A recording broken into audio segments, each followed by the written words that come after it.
Organized Crime Analysis from UNODC, Mr. Mohamed Reemos Khan, Senior Assistant Commissioner from Malaysian Anti-Corruption Commission or MACC from Malaysia, Mr. Pushpan Murugiah, Executive Director, Center to Combat Corruption in Cronyism or C4 Center, Mrs. Carmela Fonbuena, Executive Director, Philippine Center for Investigative Journalists or PCIJ, and along with our moderator, Mrs. Annika Wythes, Team Lead, Anti-Corruption Hub for Southeast Asia and Pacific from UNODC.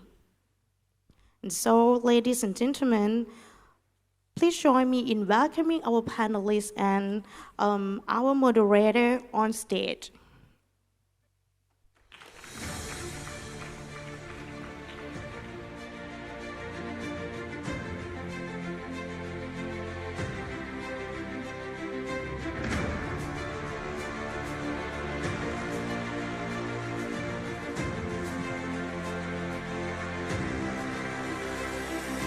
And so now, I will hand over the stage to our panelists and our moderator.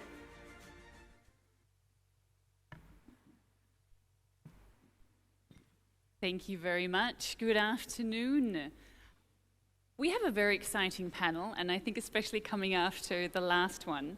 We're going to look at the linkages between corruption and transnational organized crime. This will really allow us to go into those relationships between the two and to dig a little deeper. And before I get going, allow me to first introduce this panel that I have here. To my left, I have John. John is the Associate Program Officer with the United Nations Office on Drugs and Crime. Here in Bangkok, he covers Southeast Asia and the Pacific. He oversees our transnational organized crime analysis and threat monitoring. He covers the illicit drug and precursor area, but also looks at cyber fraud and underground banking, money laundering. And he has some insights in particular because he drafted a key piece that we work with this year. Next to him, we have Reemos, who is the Deputy Director of the Intelligence Division with the Malaysian Anti-Corruption Commission. He has over 15 years of intelligence experience, notably with the MACC, where he has held a number of different and very senior positions, so thank you for being here. We have Pushpan, who indeed, as was said, is Executive Director and founding committee member of the Center to Combat Corruption and Cronyism, known as C4. He has over 20 years of experience in the corporate sector, working in various roles in banking and investment, and indeed fighting corruption. And then we have Carmela. Carmela is the Executive Director of the Philippine Center for Investigative Journalism. She joined the center in 2021 after 2 decades in the field and investigative reporting for Newsbreak, Investigative News, Rappler, and The Guardian. She's also the facilitator of JAC, which is the Journalists Against Corruption network that we have here in Southeast Asia. So it is a great pleasure for me to be sitting with all of you, and I must say I'm a little nervous because all of you bring so much experience to what we do. But first, let me start with Reemos. You've had a few very successful cases that have looked at human trafficking and corruption. What corruption-related offenses were involved in those cases? And in your experience, what can you further tell us about the nexus really between human trafficking and corruption? What are some insights that the audience may not know about? Okay, good afternoon to Annika, fellow panelists, and also distinguished guests. I'm Reemos from Malaysian Anti-Corruption Commission, almost 17 years now. In intelligence division, it's quite long time in intelligence. So 17, yeah. It's very long journey. So I've been involved so many cases My expertise is when we talk about intelligence, is morely involving in meeting the informants and then collecting the information, developing case and involving certain undercover operations. So for the questions just now, human trafficking, which encompasses the exploitation of the immoral labor acquisition and usage, inherently a breach of several law provisions pertaining the recruitment, transportation, provision and the protection of the labor force. MACC itself has continued to focus on this issue, such as manipulating the system and the procedure, the usage of the foreign laborers in the country, and illegally bringing the foreign laborers to the country's border. And the worries moment at now is the using of these people who are illegally trafficked to Malaysia to work in such areas such as a masseurs and also as a prostitute, and also nowadays is in scam centers. So it's really worried moment right now. So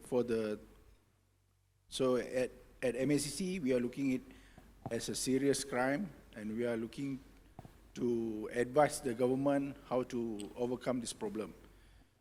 For the information we received for the past few years relating to the corrupt practice involving the subject of human trafficking, we have identified the several of corruption charges, including the corrupt practice by the enforcement authorities to protect the activities of entertainment and the reflexology centers to employ the foreign workers illegally, because in Malaysia we are not allowed foreign workers to work in such area and given permit to such areas.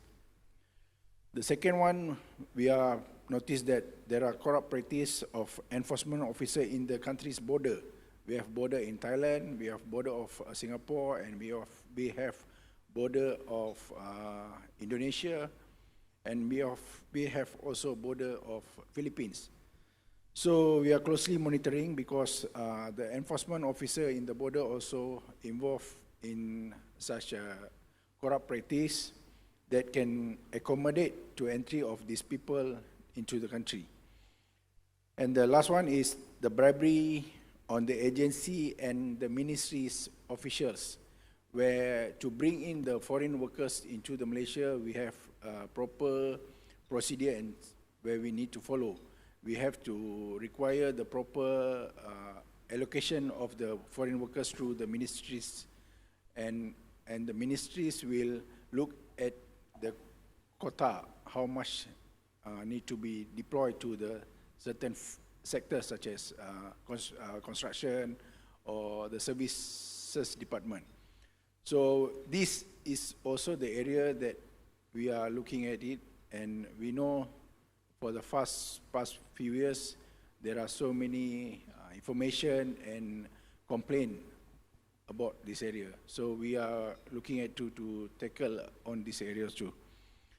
So looking at the corruption in the crime of human trafficking holistically is not a difficult topic to discuss, but corruption is a facilitator of this activity. When the system and procedure are periodically updated, criminals have little alternative by bribing the public officials to smooth the process. It encompasses more than 2 or 3 parties. It also includes organized crime and corruption. Why is this organized?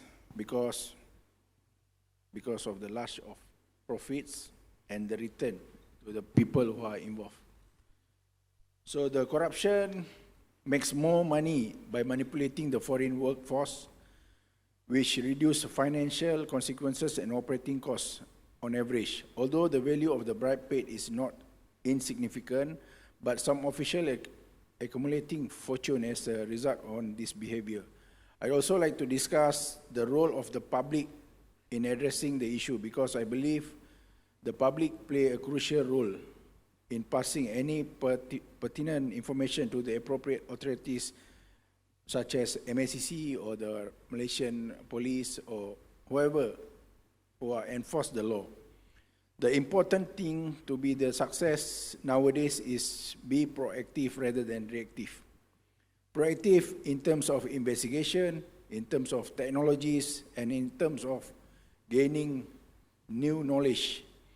Because at the moment, not only times fly so fast, but the technology change fast, methodology change fast, modus operandi change fast, and the mode of corruption also change very fast. So intelligence in MACC, my department, intelligence department, playing a very important role as a backbone for MACC in produce high-profile public interest and procurement, and also syndicated crime being revealed to the public. Thank you very much, Reemos. I think we'll come back to you with a range of different questions, especially when you speak about being proactive rather than reactive, and I think that's a really key point that we should be focusing on. Let me turn to Pushpan. Pushpan, C4 recently published a report on human trafficking and corruption. What were some of those key insights? And as a CSO, reflecting on what government has done, the MACC, what would you say in relation to what Reemos has just said? Thank you, Annika, and hello, everybody. Perhaps I just want to share a little bit. Yesterday, I was trying to see how to explain the Malaysian experience to everybody. I spoke to myself in the mirror. I couldn't understand. Okay, so I think the best way for me to do is to do a little slide to show how the whole circular economy for corruption works in the whole industry. Perhaps you can visualize how the whole thing works. So if the slide looked horrible, I'm so sorry, because it was done yesterday night at 12 in the morning, okay? All right, can I have the slides, please? Yeah.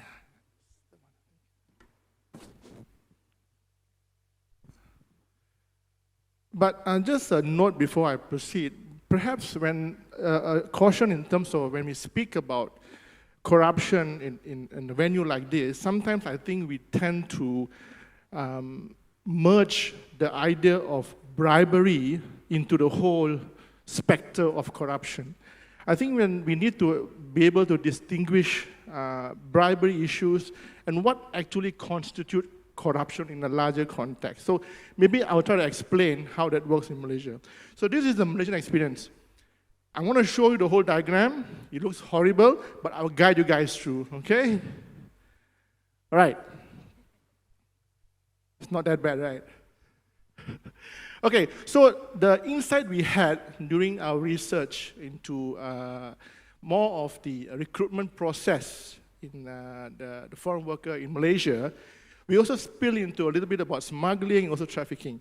But I want to show how the entire process works and how the concept of grand corruption works, and it's also linked to petty corruption.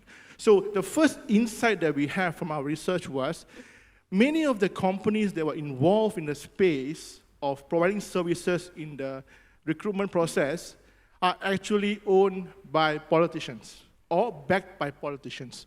So there is a very massive nexus between politicians, political parties, with companies that are in this space.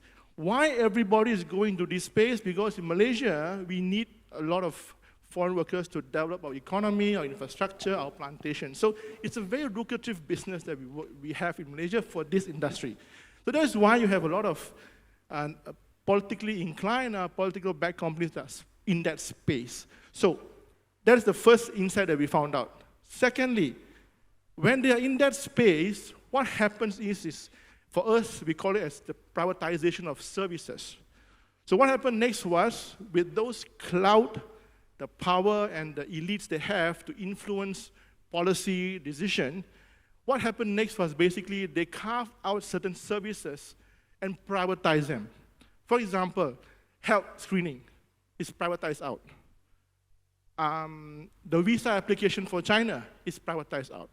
So this is where the power or the influence is there to control the supply chain and carve out that business and privatize it to individual companies for privatization. Then, the next step is you have powerful people who are aligned to ministers, political elites, strong businessmen that actually goes to the ministry and demand for a number of quota to get foreign workers. Whether they actually need such workers or not is a different issue. So in that context, in that first phase of area, our term is what I call is where grand corruption happens. Because companies that are getting contracts are through direct negotiated contracts. There's no transparency. There's no criteria. Whoever has got connection, who has got cables, nepotism, they are the ones who get lucrative business being in that space. So that is where the grand corruption actually happens in our research. All right? Now, the next part is where the abuse of granting of workers for quota. You have a lot of companies that don't have businesses who falsify documents to actually get quota numbers, 500, 200 workers. The sole purpose is to profiteer over those individuals. So when that happens, what happens is they do a creation of a false demand. That is why in Malaysia, you have certain sectors which are in shortage of workers, but there are a lot of unemployed foreign workers lying around as well. So this is the reason why. You create a false demand in the industry where it's not related to what it's supposed to do. So when you have that scenario, what we realize is that you have a lot of syndicates, agents that take advantage of that demand, that false demand. This is where the cross-border crime comes in, where they actually look at bringing in workers from source countries, from Bangladesh, Nepal, Indonesia, and either they smuggle them through, or through legal means, or the traffic. Now, why I say all three together? Because in that sense, the petty corruption happens simultaneously at all three angles. That means basically, whenever there is enforcement or bureaucratic processes, is where the intervention of bribery happens. So the same process will hit all three different mechanisms of trying to bring people in. But what I'm trying to show is that the first segment is where all the big players, the elites, those in power, have control over the entire process, and they profiteer over the entire process. That spillover effect is where the petty corruption happens, where the small enforcement agencies, you pay off the border patrol, you pay off the immigration officers for license, for permits. So I think I wanted to show how, in Malaysia's case, how it works out into a supply and false demand situation. And that's why in Malaysia you have massive problems of unemployment of foreign workers in Malaysia. And of course, once you look at those situations where you have massive unemployment, then you have problems where they get caught in roadblocks, they get extortion, sextortion, they get abused by enforcement agencies while they are in Malaysia as well. So it's a process that actually, in a way, I call it a circular economy for corruption, in a way. So it builds, it works, it fits into the gap, it actually works in that sense. So once we are able to see the process like this, or articulate where actually you need intervention, then I think we can come up with better solutions to solve a bigger problem. Thank you, Pushpan. Next, let me go to Carmela. You've spent much of your career really looking at political party financing and also corruption during the elections. Run us through this. What are some of the key challenges that you would seek to highlight? And then secondly, if I can, more recently, you've also turned your attention to the illegal waste trade. Where is the corruption in that? What is the link? Thank you, Annika. Thank you for letting us share our work in the Philippines. And later, we'd like to talk about, Annika mentioned it, the Journalists Against Corruption, a new network of journalists in Southeast Asia. We're exploring ways to collaborate on important issues in the region. But I'll start with campaign finance, and this is the influence of money in politics. If we could show our slide, please. Pushpan and I yesterday were talking whether or not we should do some slides, but eventually we both did. In the Philippines, focused monitoring on campaign finance really started in the early 2000s, only because this was when the ban on political advertising was lifted, supposedly to make the opportunities equal for candidates. And immediately we saw, so 2001 was the first elections that allowed television advertising again. And immediately we saw the correlation between spending and winning in elections. The more ads you play, the more you have name recall among voters, and the more chances you get of winning. And in fact, in the 2 elections that followed the lifting of the political advertising ban, we saw candidates who came from relative obscurity. They weren't very popular when they announced their candidacies. They would win elections, and in fact, they will top elections because it was very clear that the more ads you have, the more chances you get at winning. So it's very important to emphasize, as Pushpan has said, the influence of money on politics, because it's very important for us to know who funds our politicians. It's very important for us to know if there are potential conflicts of interest. Obviously, donating is not a crime, but what we want to be transparent with is whether or not these donors, will at some point ask these candidates that they funded for something in return. And this is where the media comes in. In 2009, I want to talk briefly about a story I wrote. It's a very simple data story on how government departments were spending on the political ads of their departments to promote the work of the departments. It just happened that these ads were aired before an election year in 2010. And it also happens that the subject of these ads were the faces of the department secretaries who just happened to be running for elections the following year. And so there was very clear interest on our part, on the media, to expose the spending because it's the use of taxpayers' money. And it was to us very clear premature campaigning. And there was a senator who agreed with our interviewees. And this story led to a Senate hearing in the Philippines in 2009. And some of you might know her. The late Senator Miriam Santiago was aghast that these potential candidates were using taxpayers' money to aid their candidacies. And so this Senate hearing would result in a policy where the department secretaries could no longer use the money of their offices to promote themselves. So it's very rare to see impact like that on stories that we do. But I think I mentioned this instance because I wanted to highlight. So it tells us three things actually, that candidates, if the correlation of money and winning is very strong, it means candidates will look anywhere and everywhere to fund their campaigns. And that includes taxpayers' money. Number 2, the role of the media in raising red flags. And number 3, policy can regulate corruption. I joined PCIJ, the Philippine Center for Investigative Journalism, in 2021, and PCIJ in the Philippines is most obsessed with monitoring campaign finance because it's a clear anti-corruption tool. We know that the candidates' access to resources during elections can influence their decisions when they govern. The value to us of campaign finance is really beyond elections, and it's written in this slide. It's a anti-corruption and good governance activity more than an election activity. Okay, and so the obsession of PCIJ, we want to be transparent about who's donating to whom.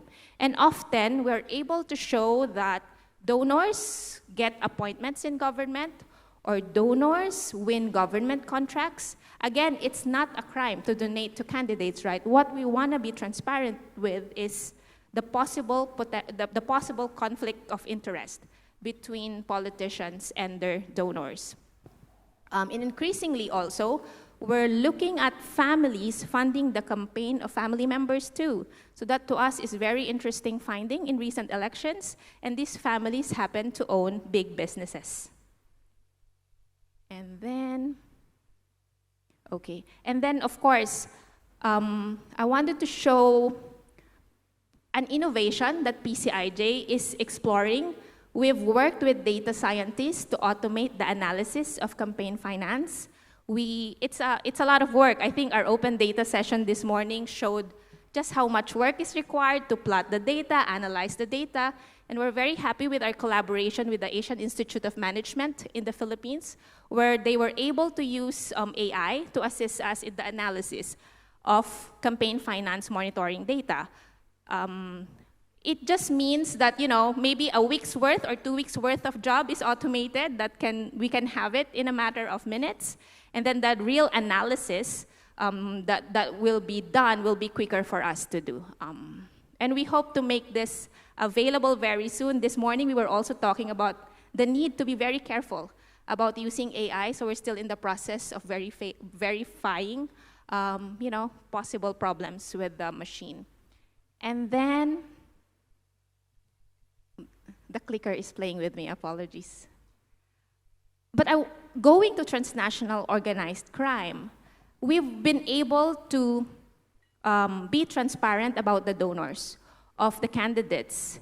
But the challenge really is, there's a document in the Philippines called Statement of Contributions and Expenditures where candidates are required to list down everybody who donates to their campaigns. But the challenge is verifying really who donates to the campaigns. Are they very honest in their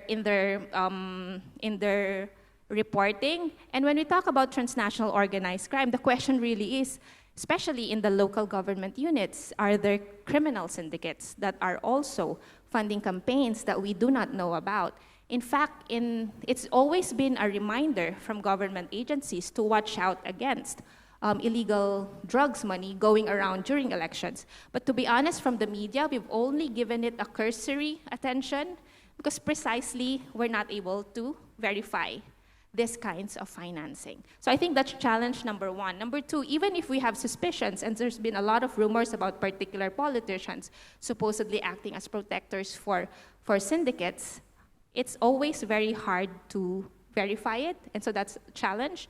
And I guess the number three challenge is really making and this was mentioned in the morning, making the public understand the detriments of corruption. In the Philippines, vote buying is massive during elections. So it's the highest bidder gets the vote of some sectors of community.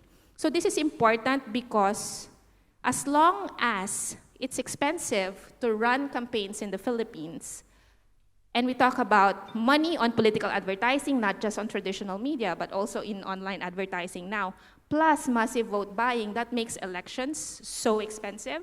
And if candidates need a lot of money to win elections, we don't know who is going to fund those elections, and we don't know who they're going to be indebted to. So I think that's the problem that we always have to explain to voters. We need to bring down the cost of campaigns so our candidates are not vulnerable. And very briefly, maybe on illegal trade, on illegal waste trade, I got involved in the investigation because of the Guardian, which did an investigation into waste coming from the US going to Southeast Asia. And I think my takeaway here was when we were investigating illegal waste trade, very clearly the corruption happens because they use the legal loopholes because waste trade is legal. Illegal waste trade happens when, someone at the customs will not inspect properly and will allow a shipment that is obviously not recyclable, because in the Philippines and in the region, there's a lot of businesses, that there's really cash from trash. There are businesses that mine gadgets for the little metals because they're still worth something. But I think what's very interesting for me was when I read the recent UNODC report, which talked about money laundering as a possible motive of illegal waste trade. And I was telling the UNODC reporter today, it didn't really occur to us when we were investigating illegal waste trade that this was a possible motive. And we were, in fact, racking our brain because how can a local company pay millions of pesos to buy a questionable shipment only so when it arrives in the Philippines, it doesn't have a receiver? So it just didn't make sense to us. And these kinds of possibilities were not, we weren't familiar with these kinds of possibilities. So I think moving forward, there's still a lot that journalists can do, and hopefully, as we do more training with the JAC network, that is something that our journalists in the region can be more, can learn more about them. Carmela, I think indeed there's so much to unpack in everything that you've said, but the one thing, and I think the thread that's been going through, and you said it, is this influence of money, which now obviously links to John and the work that he's been looking at. So John, you published a report, Casino, Money Laundering, Underground Banking, and Transnational Organized Crime in East and the Southeast region. And you called it that hidden and accelerated threat. So that came out in January. Tell us a little bit about how casinos are being used as a vehicle to launder funds. And now it's June. So what is a bit of an update for us? What has taken place since that publication? Thanks very much, Annika, and good afternoon to the distinguished panel. It's a pleasure to be up here with you, and good afternoon to everyone. It's a great honor to be on this panel and be able to provide a short little briefing. Annika mentioned the report. The title rolls off the tongue. Maybe we'll do a shorter one next time. But it's quite interesting, especially hearing the possible connections or apparent connections to things like election finance, which I would love to dig back into at some point. But similar to Pushpan, I also like to practice in front of the mirror, and I have slides as a result of that. So if I could please ask for the couple of slides that I prepared to go up. There's a clicker, right?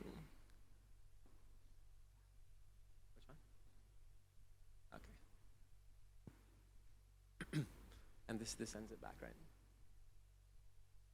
Okay. So, like Annika mentioned, we put out this report, or it's rather a threat analysis, earlier this year in January. So a lot of the questions that we were being asked by law enforcement and regulators as well across the region when we were carrying out consultations in developing this report was, why casinos, and why is UNODC interested in casinos in the context of transnational organized crime? Now it's become one of my favorite questions. So our work started to emanate on this topic from about 2018, when member states in the region had asked UNODC to conduct some analysis on the linkages between drug trafficking and drug production through casinos. We have countless cases at this point indicating that casinos have emerged as a sort of point of least resistance targeted by transnational organized crime. Some of the largest groups, we're talking triads, yakuza, so on and so forth. And the reason being is that casinos can function as simple yet sophisticated and high-tech banking infrastructure. So the key or core point of our latest study was that casinos, licensed, unlicensed, often under-regulated or unregulated entirely, together with increasingly cryptocurrency with which they are integrated, represent a critical piece of the underground banking and money laundering infrastructure in East and Southeast Asia, and increasingly this model is being globalized. So again, going back to this title of an accelerating, or is it emerging and accelerating threat, right? So through our analysis, and again, we've been working on this for about 6 to 7 years, in 2022, late 2022, we were able to identify approximately 340 licensed and unlicensed land-based casinos across the region, which sounds like an incredible amount. Some parts of the region have a greater casino density than places like the Las Vegas Strip. At the same time, there's very sort of questionable or to be desired regulation and enforcement of those regulations, transaction monitoring, due diligence, so on and so forth, into these ventures. And this emanates from the fact that casinos are regulated within the international financial architecture, if you will, regulatory architecture, as designated non-financial businesses and professions. So this is effectively a global sort of vulnerability or challenge, which is particularly pronounced in the context of this region, and it's been by design by organized crime. So the report that we put together really sort of traces cases throughout the most recent years, some very high-profile cases across the region. Virtually all countries in the region are exposed to these risks. And of course, there is a considerable role of corruption in facilitating these developments. Did I miss anything? So ultimately, what we've kind of positioned this as is that the drug trade has grown so big. In fact, we launched our latest synthetic drug report last week, which found a 25% increase in methamphetamine seizures in the region reported by authorities. So that's 190 tons. Last year's figure, by contrast, was 152 tons. So the production of crystal methamphetamine, methamphetamine tablets, and so on is booming. As a result, these profits have, of course, necessitated some sophisticated money laundering and underground banking solutions in order to launder, to integrate those funds and make them, of course, usable. So there's also, when you put this map together, the one that I just had up, in contrast to this one, which is the special economic zones, loosely regulated parts of the region, we see considerable relationships there with the clustering virtually matching. So similarly to the proliferation of casino infrastructure, there's also been special economic zones, which of course are designed to facilitate economic growth, provide concessions, expedite trade, so on and so forth, and by and large they do this. The problem has been that oftentimes these areas, due to the sort of loose regulatory framework in which they operate, have also been targeted by some of the largest transnational organized crime groups in the region. And so ultimately, this setup has created opportunities for organized crime. These zones commonly house not only drug storage and staging, but of course the money laundering infrastructure I was discussing, human trafficking, most notably recently the sort of cyber fraud or cyber-enabled fraud that has really been taking over the region, and the associated trafficking for forced criminality, so the human trafficking associated with that line of business. So just a few images for those of you who might not be familiar with sort of the level of infrastructure we're talking about. These are massive, in some cases, towns that have been developed in parts of the region, connected and controlled by organized crime. The results of this loose regulatory space oftentimes end up like this. So we have vast law enforcement campaigns, joint law enforcement action taken across various parts of the region. And at the same time, there's also sort of a connection to the development, peace, and security agendas. In that, in some parts of the region, and specifically the militia-controlled special regions of Myanmar, for example, where a large part of this activity is concentrated, the drug production, the cyber fraud, the human trafficking, and the money laundering, these illicit business lines within the illicit economy, in fact, offer livelihoods to thousands of people. And so I think I'll just jump to this one quickly. I'll show you what this looks like. Do you know which button I might want to push for playing a video? Yeah. So first and foremost, I'll show you what an unregulated casino that is connected to two militias, non-state armed groups in Myanmar looks like. Now, interestingly, on the bank bags, you can see it says in Chinese, Wa State Bank. The Wa in Myanmar are the region's largest meth producers. So it effectively shows a business relationship, a financial relationship between these two groups, one of which is operating an illegal, unregulated casino, online casino, crypto-integrated casino, and ultimately a stolen fund processor for cyber fraud. Linking up together. So that's all quite interesting. Now, at the same time, you can see effectively an army of laborers who service and sort of backstop this industry going to work. And so from our understanding, this has been a cash cow for certain parts of the region, and specifically those in the special regions of Myanmar, which desperately need development. At the same time, given the fact that we have not only COVID-19, which brought the economy in some parts of the region to an effective standstill. We, of course, also had the deteriorating political stability in Myanmar in recent years, and that has also driven normal people back into the illicit economy by necessity. And so we can see this also playing out in the context of, for instance, opium production. Opium farming is up in the region for the first time in about 6 to 7 years. Another notable development connected to this instability. So I think last but not least, I'll just touch on some of the emerging threats that we see specific to the money laundering, underground banking, and cyber fraud industries. So I'm sure, can I see maybe a raise of hands of how many of us have received one of those scam text messages in the last month? Yeah? So it's annoying, right? The problem is that as this industry continues to blossom and proliferate across the region and, in fact, globally, we're going to start seeing these organized crime groups becoming more sophisticated cyber threat actors. We're lucky enough to have one of our cyber experts also in the room, so maybe at some point you can go and chat with him. He'll be the real expert on those things, Himal. But otherwise, you know, we see, for instance, the growing integration of things like deepfakes for the use of, for instance, impersonation fraud.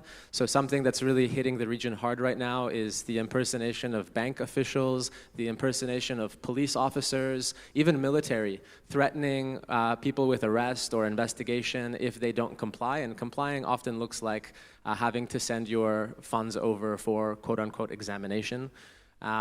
People have reported vast losses in that case, and that's really something that we're seeing and we're hearing from governments on the upturn. At the same time, the use of deepfake technology can be used for circumventing know your customer measures and other sort of financial and banking integrity mechanisms or processes, which is definitely concerning. And so we already have confirmation of this hitting the cyber fraud industry in some of the most vulnerable parts of the region.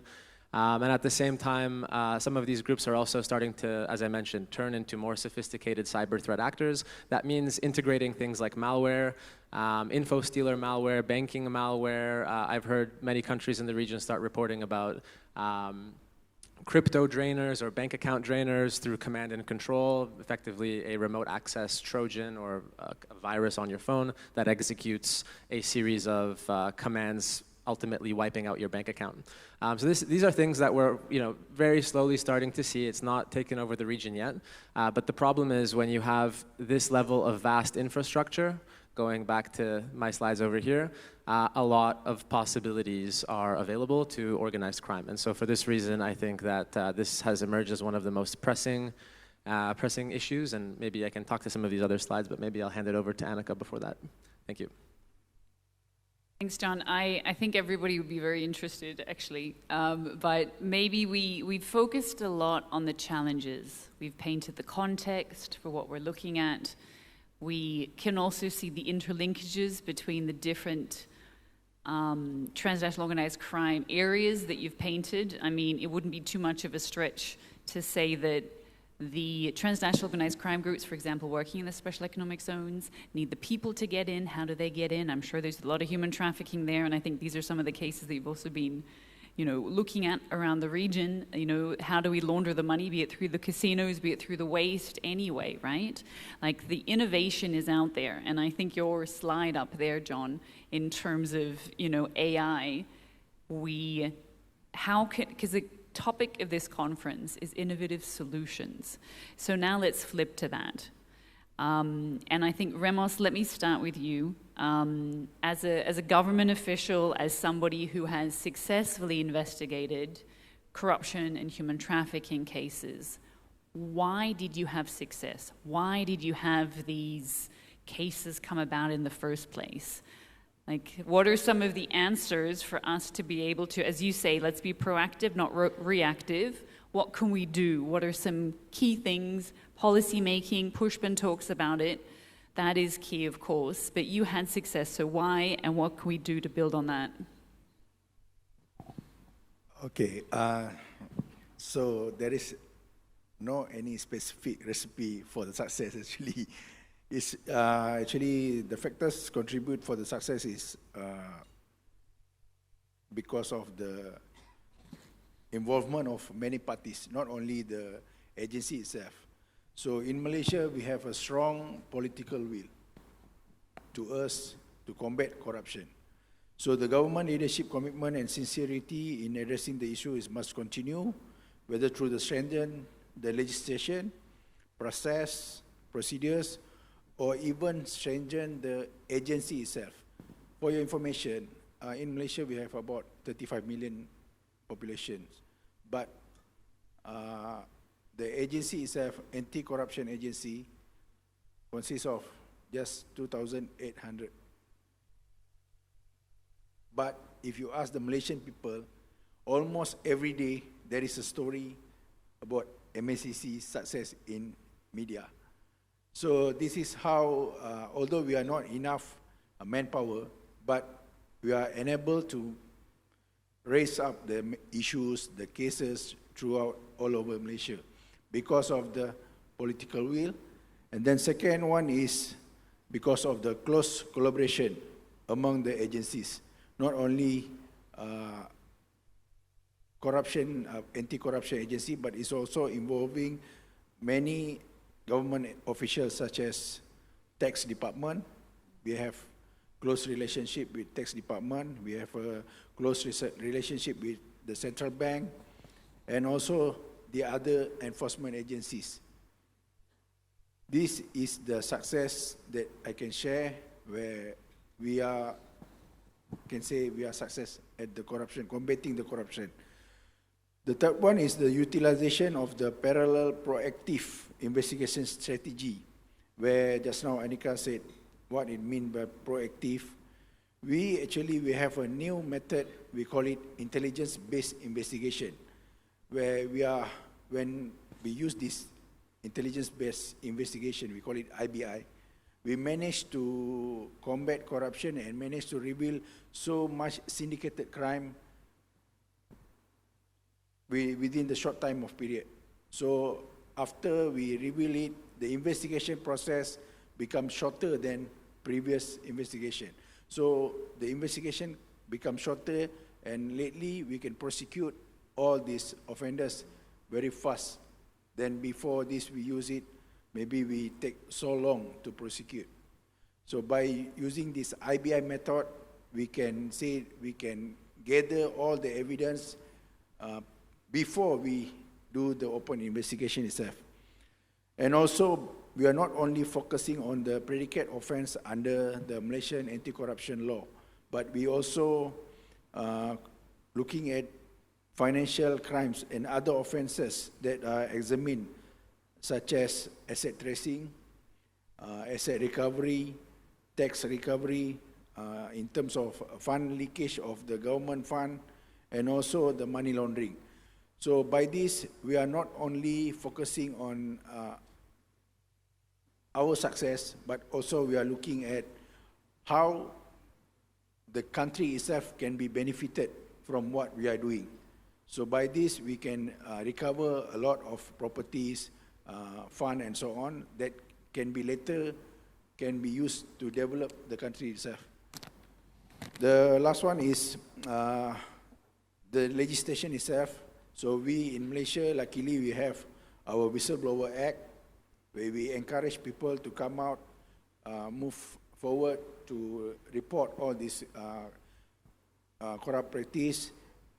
The Whistleblower Act is launched in 2010, and also we have a Witness Protection Act itself on 2009, where all the witnesses who are cooperate with the MACC been protected by this law. So these are the factors that actually encourage MACC and Malaysia itself to become more success in combating corruption.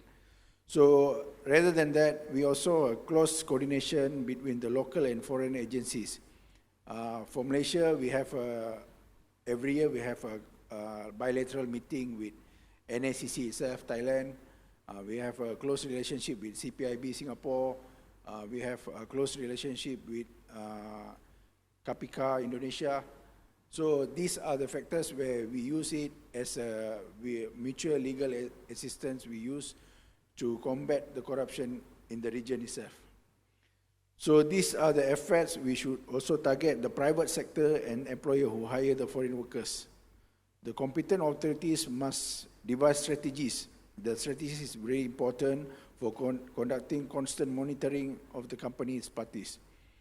The corporation or business owner must not only have a corruption prevention plan in place of procurement and transaction, but also consider personal management issues such as good governance. This indicates that the engagement and the cooperation of many stakeholders, whether government or private sector, in dealing with the issue is critical in determining effectiveness of the success and the initiative. In Malaysia, even in private sector, we have they are really working together with MACC. We have launched certain strategies where even in Malaysian anti-corruption law, we come with new provision. We call it 17 capital A, where is the corporate liability. Is where the private sector must also doing the good governance and combating corruption together with MACC. These are the strategies we are planning and already been determined. The latest one, just a month ago, we launched our national anti-corruption strategy by our Prime Minister to show how serious the Malaysian government in combating the corruption. So, yeah, that's all. Thank you, Reemos. Maybe as I turn now to CSO and Pushpan, if you hear what Reemos says in terms of, yes, political will, partnerships, collaboration, the interagency cooperation that's required, the different strategies, the proactive strategies, the IBI method, indeed also cooperation not only nationally but internationally, and that focus also with the private sector. In reflecting on what was just said, what would you say that government can do more of? And then on the back of that, if I may, what can CSOs also do? Because that's a key component. I think part of it is always us pointing the finger. And, when we point the finger, we've got 2 pointing forwards and 3 pointing back. So what is it that we also can do in coming up with this solution? And also, if I can, so government, CSO, and then while I'm at it, when it comes to a regional approach, we mentioned ASEAN this morning. What is it that ASEAN can do better? What is it that our region can do better, in your view? 3 tough questions at one time. Okay. So maybe I forgot to comment earlier about Tuan Ramos, the issue you raised about how they're combating. I think a compliment has been given to MACC for actually working hard to try to raise awareness and trying to do a lot of investigations. But I think that's why earlier I mentioned we need to actually distinguish between the larger scale of corruption, what each country the corruption means, and the simplistic nature of bribery. Because most of the time, we are looking at how to address bribery. Now, in the case of MACC, they're working very hard to hit the ground level, to investigate, to capture people, to prosecute people, but those are generally raising to lower level and maybe mid-level officers. Very difficult or not often do we see the same laws is extended to those in power, to those who sit at the pinnacle of power. Where does bribery extend to, as my case earlier, the grand corruption? It's very difficult to extend the laws under MACC at 16, 18, 17 to capture the guys or the big fish. So I think moving forward to innovate as to how to use existing laws or existing regulations to actually extend the scope of bribery to a larger context of corruption, which looks about regulating conflict of interest, enablers of corruption, nepotism. So I think that should be also another angle to look at how going forward in terms of what we have done in Malaysia. Now, the issue about whistleblower, I think Malaysia is one of the 3 that actually has got whistleblower in Malaysia. I think it's a good progressive move. Unfortunately, I think even Tuan Reemos might agree, there are some loopholes that we need to improve. I think We need to improve the whistleblower mechanism in Malaysia in order to be able to actually have a full scope protection for everybody. So the law is in place. We have an act, but I think we need to also strengthen the act. But as you pass new laws, you find out there are loopholes. So we need to find ways to actually fill in the gap in those areas. Now, in terms of regional work, first of all, I want to maybe share the idea that that enforcement agencies have to look at CSOs as partners. I think that the time when we are confrontational, the time when we are at the opposite end should stop. And also CSOs must now raise their level or their innovative method in engaging with enforcement agencies. No more just yelling on top of your voice and asking for change, but also be part of the solution. I think if we can have that component in place and the engagement with enforcement agencies, I think we can become a very strong tool. Why I say this because, sorry to say this, but a lot of, there's a massive trust deficit between, for example, the victims of trafficking with enforcement agencies.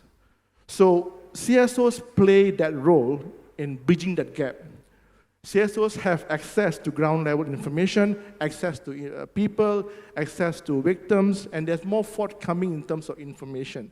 So on that level, CSOs can play a significant role in bridging information between the victims or issues with enforcement agencies. So that's one role that CSO can play. Now, on a regional level, I think we can also, Tuan Reemos is not happy with me, I think. So on a regional level, I just give you an example of how there can be a powerful coalition or powerful mechanism to work together. We are part of a global plastic waste monitoring coalition.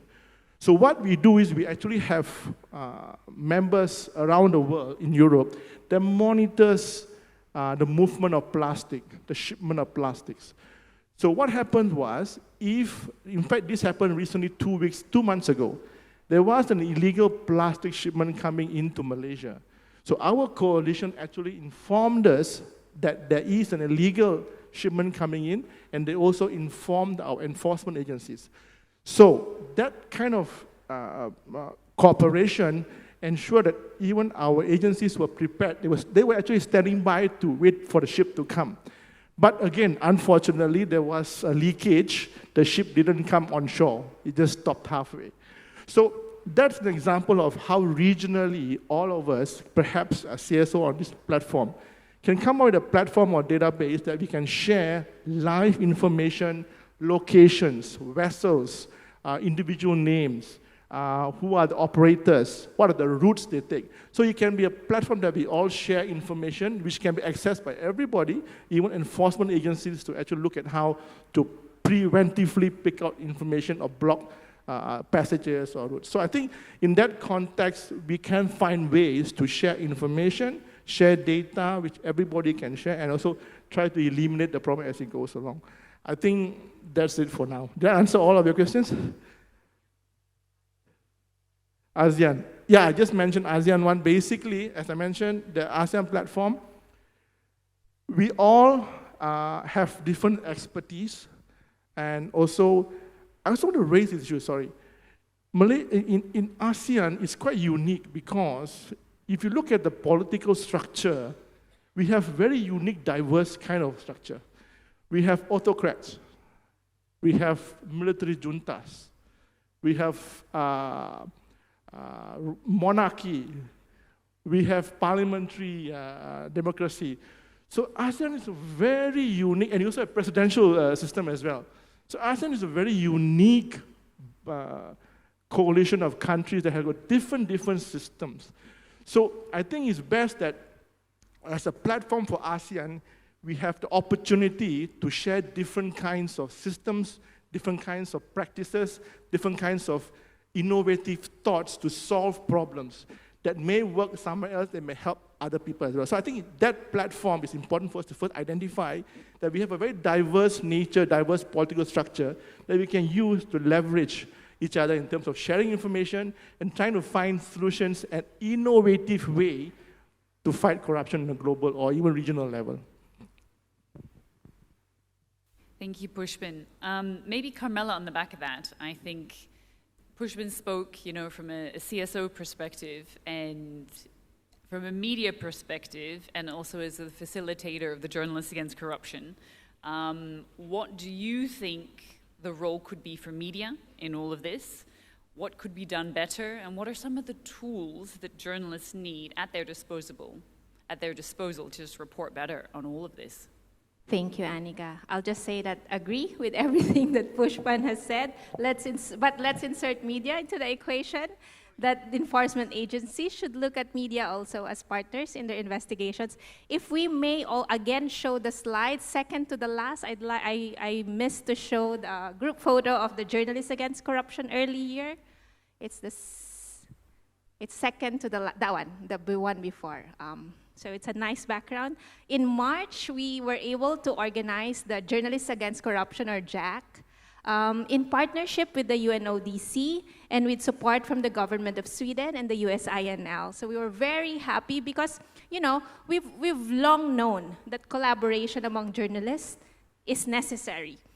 Crimes, corruption are increasingly becoming cross-border. And in fact, there's been a lot of efforts for journalists in the region in partnership with media organizations, with Western US organizations, with regional media organizations to collaborate on these very important issues. For PCIJ, we've been involved with a lot of collaborations as well. But what we want to do, what we've always wanted to do, is to make sure that the collaboration is more dynamic in the sense that we don't just collaborate on one particular topic and then we do our stories separately, because often that's what happens. We do a story on the Philippines on human trafficking, on illegal waste trade. The other countries would do a situationer or what's going on in their countries. What we aspire is to have like a true collaboration where we can trace for human trafficking from sending countries to destination countries and trace the flow of the crime. And with the Journalists Against Corruption, it's what we hope for, and we had we were very happy, we were very excited with the potential of collaboration when we all met in March, because the concerns are common. Tempo this morning talked a lot about the challenges for journalists. So we realized that collaboration among news organizations will help us expose a lot of issues, because, for example, there may be crimes that cannot be reported in their home countries because it will put the journalist in danger, but that crime may be reported in collaboration with other journalists in the region, and it could be published in another country, but obviously that will still be read by the home countries. So I think collaboration in the truest sense of the word is required as the challenges are becoming greater.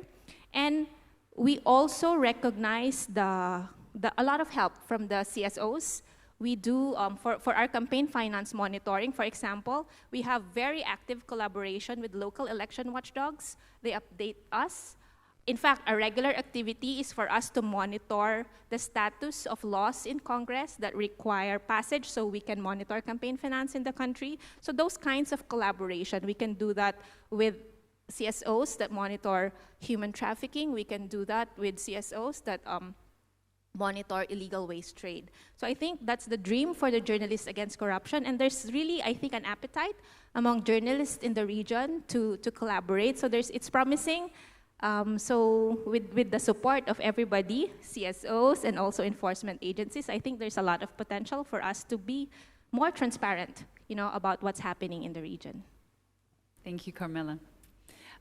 John, last but not least, so you spoke a lot about the transnational organized crime groups very readily benefiting from the existing structures that are in place, be it in the special economic zones, the casinos, and so on and so forth. How do you think all this can be curbed? How can we address it? And have there been any positive shifts of late? I actually have a solution. Just it's a very loaded question, and I'm sure maybe several of the other panelists can feed in here. I think first and foremost, on the context of special economic zones, I think a lot of the challenges emanate from the fact that for some reason there appear to be questions about the remit of law enforcement and whether or not laws and regulations can be enforced within those zones. They can. And so I think it starts off with really just ensuring that in some parts of the region, law enforcement are empowered, are aware of the threats and vulnerabilities that do emanate from those criminal enclaves in some cases. And I think in many recent law enforcement actions from across the region, but particularly in the Mekong, there's been somewhat of a shift into a stepping up of law enforcement in some of those traditionally thought of as no-go zones. But beyond that, I think, from UNODC's point of view anyways, I think we tend to look at this challenge from sort of four pillars. First and foremost, which is kind of where I've been fitting in, is with raising awareness of the threat through our analysis, through our reporting, through events like this, through convening so many different government partners here today, so hopefully some of this resonates. And then beyond that, then fitting in our very large team in UNODC by delivering technical assistance across the board on financial investigations, on cyber investigations, so on and so forth. Convening authorities to share information more quickly through things like informal networks on certain topics. And then last but not least, also updating legislation or in some cases developing legislation so that, again, the authorities in this context can be empowered to do their job. That's sort of in a nutshell sort of how we're positioning, alongside, of course, a harmonized regional strategy to address some of these issues. Thank you, John. We have 10 more minutes, so I'm going to throw it out to the audience. Let me maybe take a hand shot up. That's great. Maybe I can take 2-3 questions to start with. Please say your name, the organization you represent, or government you represent, and then who your question is addressed to, if it is, or if it's a general question. To the lady in the middle there, please. Thank you very much. My name is Siri Laksana Koman in Thai. I used to be advisor to Thailand's MACC, but now I also have my own CSO. My question is directed to Mr. John Wojcik, if I may. John, you focus on casinos and the threats and vulnerabilities, and also in the special economic zones. And all the illicit activities and the cyber fraud, cyber crimes that could occur as a result of casinos and so on. I'm sure you know that the Thai government is very actively promoting the policy of setting up casinos. So my question is very simple. Have you presented your research findings to the Thai government, or at least approached them about all the dangers and vulnerabilities that could occur? Thank you. Thank you. We might have another question. We have one here on the right, Kyril.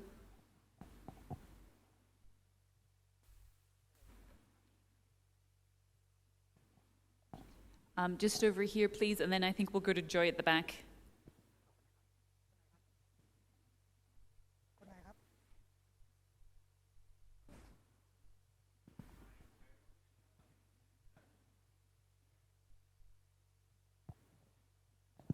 Okay, now you can hear me. So I've got 2 questions. One's for John. In terms of the casinos, what's the total capacity, if you have a rough number, in terms of how much they can launder through the casinos? And are you aware of whether the laundering includes other industries, for example, like timber or mining?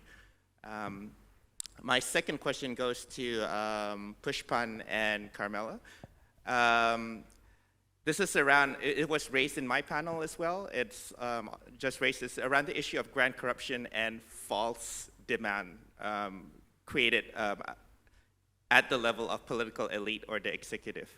So I'm just wondering, because what you raised for grand corruption also applies in terms of fake demand for infrastructure, fake demand for mining, fake demand for, and so on, where it's a site. So I'd like to ask, given the context where in Philippines you have political financing laws and how that could help, and in terms of Pushpan, what kind of reforms do you think are needed in order for us to be able to address this issue of grand corruption? Thank you, Khairil. Joy at the back. Joy Aceron from GWatch in the Philippines. Anyone can answer, and maybe even Professor Stephenson, if he would like to answer this. I'm wondering if there's an available evidence on the link between democracy and organized crime. So I wonder if in countries where you have declining democracy, it is more receptive or more conducive for the development of organized crime. Thank you, Joy. Maybe we'll start with John. Thanks very much, Annika, and thank you all for your excellent questions. Just maybe to start off from the first question, which was asked from Kunsiri. We are very well aware, that's English, very well aware of the developments here in Thailand. They're not particularly new, although I understand that this time they are set to move forward. So we have actually been in consultation with the parliamentary committees who are working on not only the casino issue, but also the simultaneous online casino regulations and also the sort of convergence of organized crime in the context of casinos. So our work has really been to work with the various committees to inform them of the threats, many of which are outlined in this latest threat analysis, which we discussed earlier from January of this year. We've also been in consultation, for instance, with the Faculty of Economics at Chulalongkorn University, where they have many academics dedicated to sort of understanding the various challenges and risks associated with casino legislation and ensuring that should that decision and that policy change take place, that the benefits will ultimately be there for the Thai people. So we are actively sort of in dialogue with a number of different partners. This also includes more formal law enforcement, Royal Thai Police, so on and so forth, on a number of different issues. And the information exchange has been very positive, I would say. I hope that answers your question. Can I take the next one as well? Capacity for laundering and other industries. So one thing I didn't mention, because I didn't want to put everybody to sleep, was the way in which casinos can be used for money laundering. It's not a very obvious thing. I've been with UNODC for about 6 years now. I had no idea what the significance and importance of casinos were in the context of this. Casinos are high-volume cash businesses which operate often 24/7, 365 days a year, and they are able to, increasingly online, also transfer value while circumventing the formal financial system. So this was made most clear through a number of different sort of national level inquiries into casinos, organized crime and money laundering, famously in Vancouver through something called the Cullen Commission, and also in Australia through the parliamentary inquiry into casinos and transnational organized crime. And so this leads me into the second question which you asked, which was, is it only for things like cybercrime and for drug trafficking, for instance? It's not.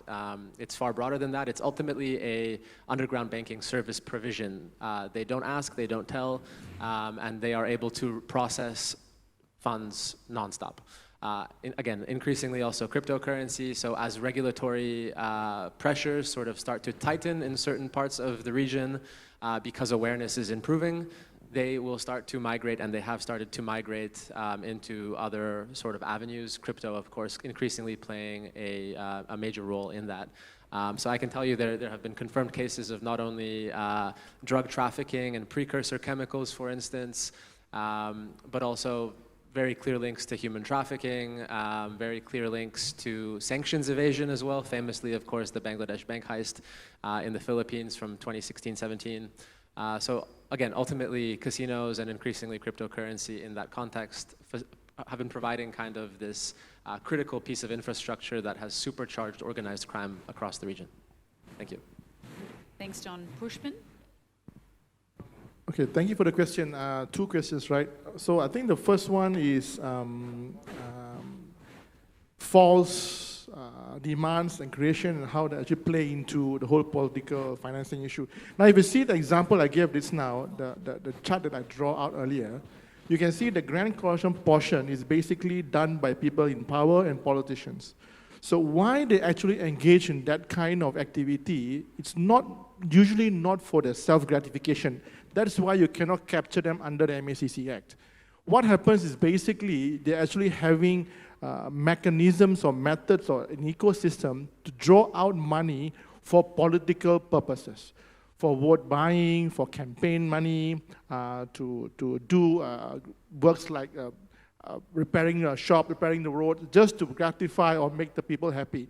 So I think if we understand why they actually create this kind of fake demand or balloon up infrastructure projects, create unnecessary expenses, the reason is actually to take out money for political financing purposes. So for us in the corruption, all of us know the biggest monster in corruption is basically political financing, and most countries share the same problem. So in order to address that kind of situation where they find ways to bring out money from the system, is to actually look at political financing laws. But I will also go further ahead to look at if a country has got multiple political parties, you need to also look at party political financing as well. Because you need to make sure that they themselves, within the political parties themselves, are not indulging in money politics. It can be bought within the system itself, in the party itself, as well as the larger ecosystem of the country. So that's one way of looking at how to actually solve the problem. But then gives us a second problem. Where is the political will?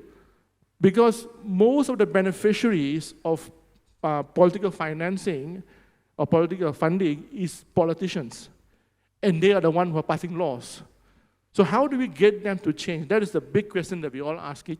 And I think we need more discourse, more pressure, more explanation to the public to know what and the effects of political financing, so they can realize that they can push their MPs or representatives to make a change.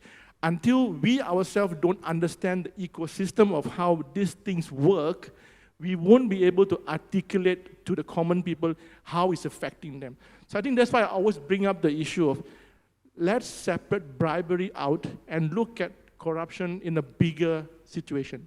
What are the enablers? What are the ecosystem that it thrives on? We need to understand that first when you want to look at grand corruption. Yeah. Thank you. Reemos, did you want to add anything before I jump lastly to Carmela? Carmela, please. Kyril, thank you for the question. You talked about fake demand for infrastructure. And I think the bottom line here was emphasized also in your session, the need for data. Because to establish grand corruption and to establish fake demand for infrastructure, we need data to show it, that there's actually no actual demand for this. And how do we get the data is the question. And in the Philippine context, there's always been a campaign to pass a law that will create a campaign finance office in the Philippines, because everything is ad hoc in terms of monitoring campaign finance in the Philippines. And the office was set up by the Commission on Elections precisely because of the pressure from the network that includes PCIJ and the election watchdogs to monitor campaign finance.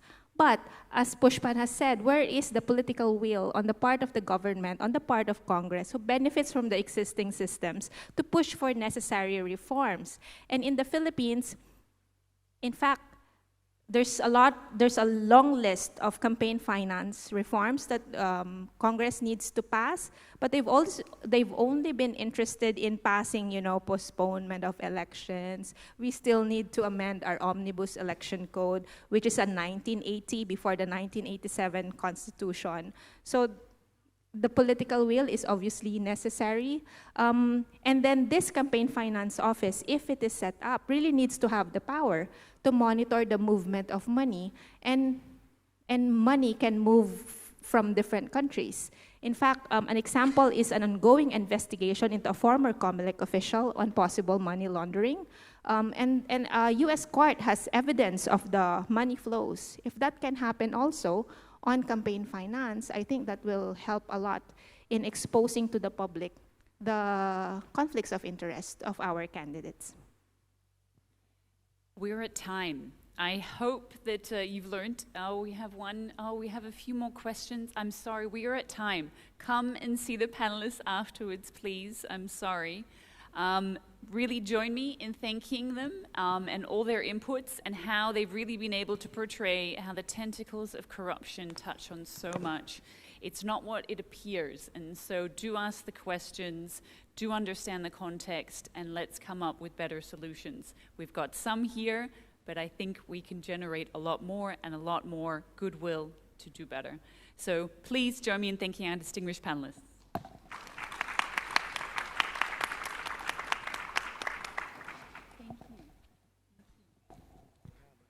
So thank you so much to Ms. Annika, Mr. John, Mr. Mohamed, Mr. Pushpan, and Ms. Carmela for the insightful contributions to today's discussion on the linkages between corruption and transnational organized crime. And let's give them a big round of applause for their valuable insights and contributions.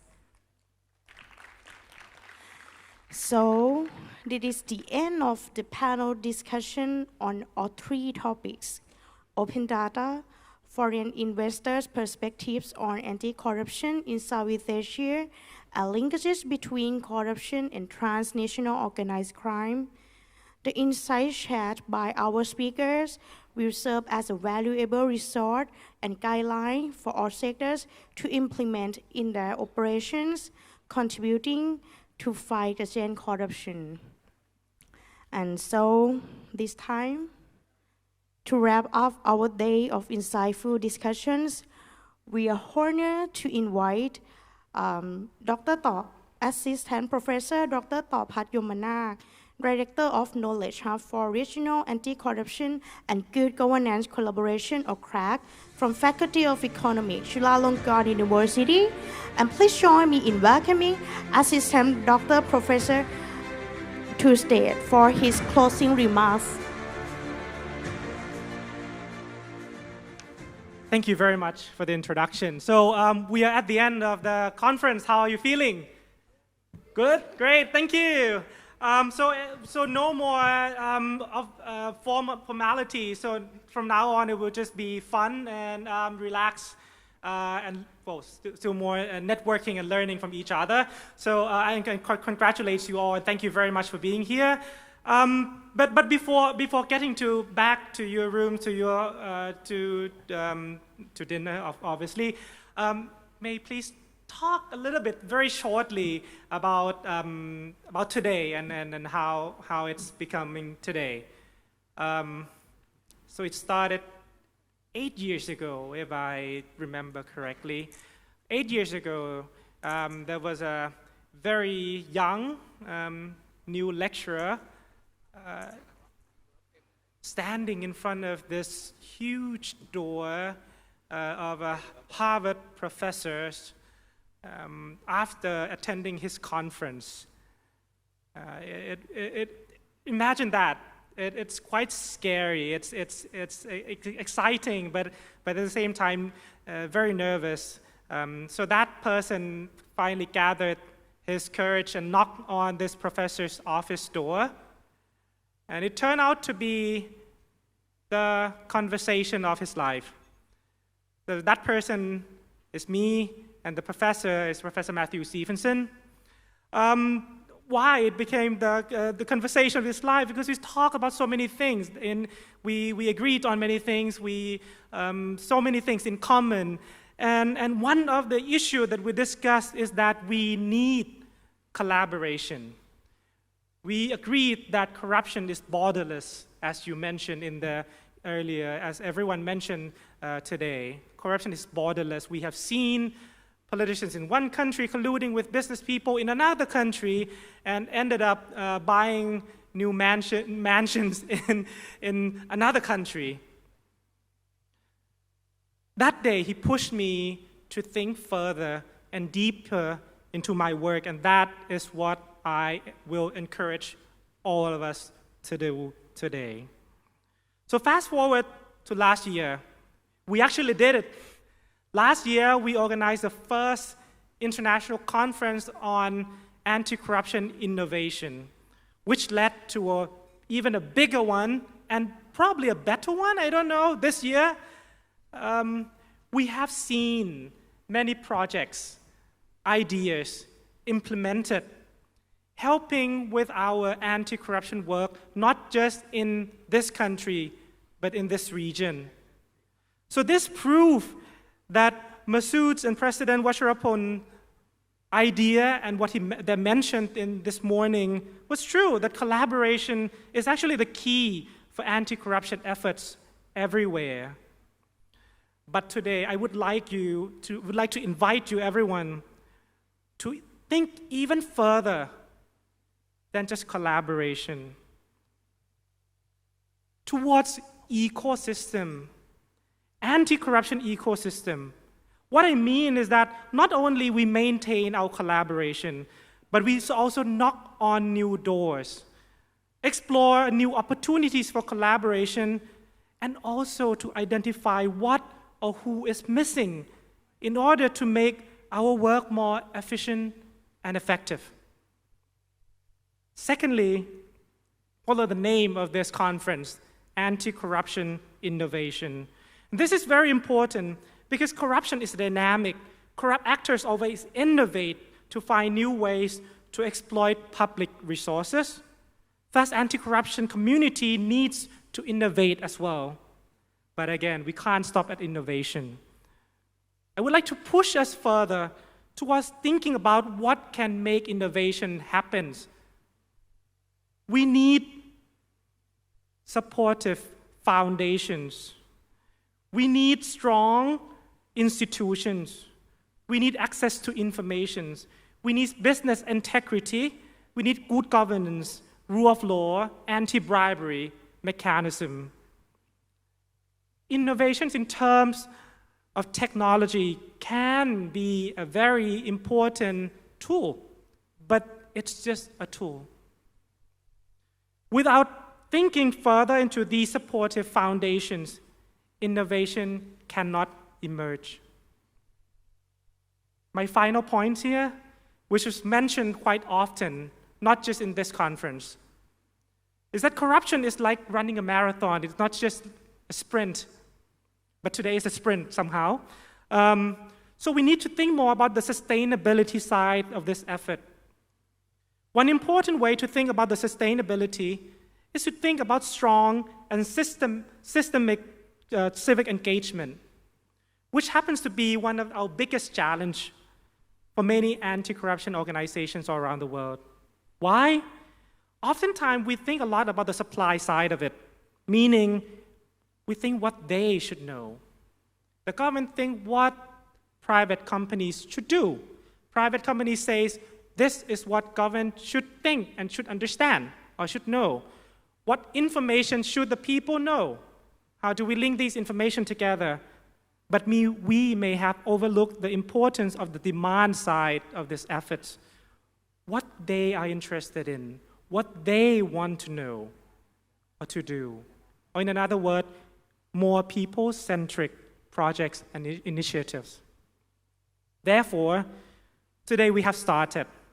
We have people from across sectors, from across nations, together in this room.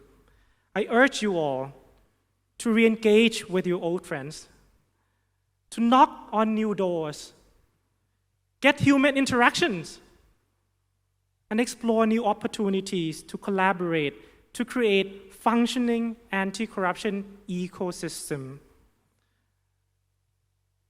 Finally, I would like to extend my heartfelt gratitude to our co-host, the NACC, the UNODC, Thai CAC, and especially to all the participants and speakers today. With a functioning anti-corruption ecosystem that support new innovations that are sustainable, we stand a chance to win against corruption. Thank you and hope to see you all next year. สวัสดีครับ Thank you so much, Assistant Professor Dr. ต่อพัฒน์ยมนา for your statement. ขอบคุณค่ะ Ladies and gentlemen, that concludes our day of enriching discussion and insight on combating corruption and promoting good governance. We would like to express our heartfelt gratitude to our keynote speakers, panelists, moderators, and participants for all your engagement and valuable contribution today. Thank you for all your dedication to the fight against corruption. Let's carry the spirit of collaboration and progress forward as we work towards a more transparent and accountable future. Safe travel to everybody and until we meet again. ขอบคุณค่ะ Okay.